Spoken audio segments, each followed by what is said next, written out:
Vítam vás na mojom kanáli Jednoducho bez lepku.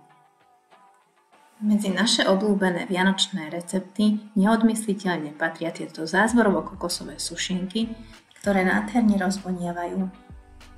Na ich prípravu budeme potrebovať 140 g múky, 50 g strúhaného kokosu, 110 g práškového cukru, 70 g masla, 1 vajce, 1 kávovú lyžičku sódy bikarbóny, 2 čajové lyžičky čerstvého nastrúhaného zázvoru, 1 čajovú lyžičku škorice, perníkové korenie, muškátový oriešok a čokoládu na zdobenie.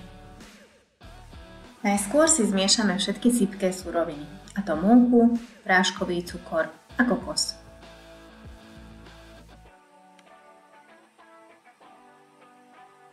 Pridáme i sódu bikarbónu a koreniny.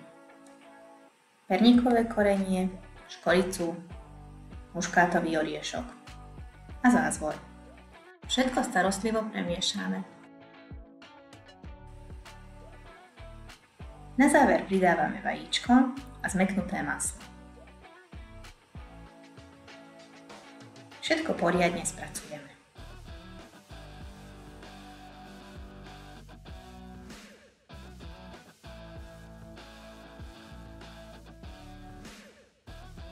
Keď je cesto hotové, necháme ho odpočívať niekoľko hodín v chladničke.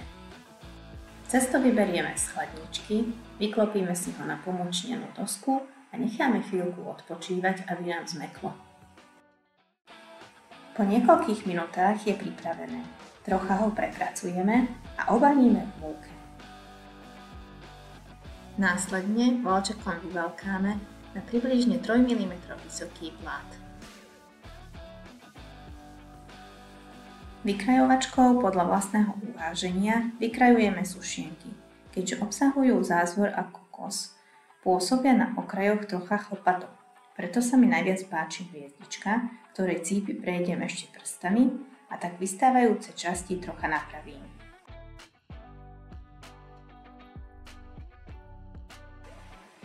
Pečieme v rozohriatej rúre na 200 stupňov približne 5 až 7 minút, až kým nám okraje nezačnú hnednúť.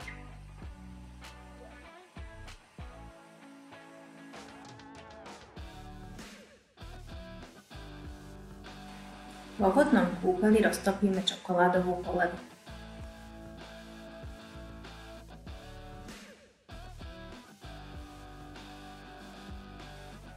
Sušenky preložíme na mriežku a polejeme ich čokoládovou polevou podľa vlastného vkusu.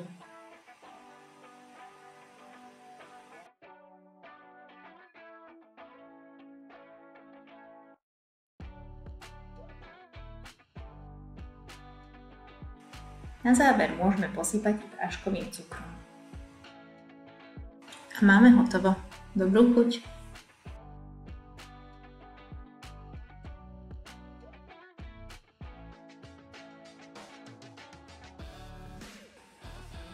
Ak sa vám video páčilo, zvážte odber a dajte like.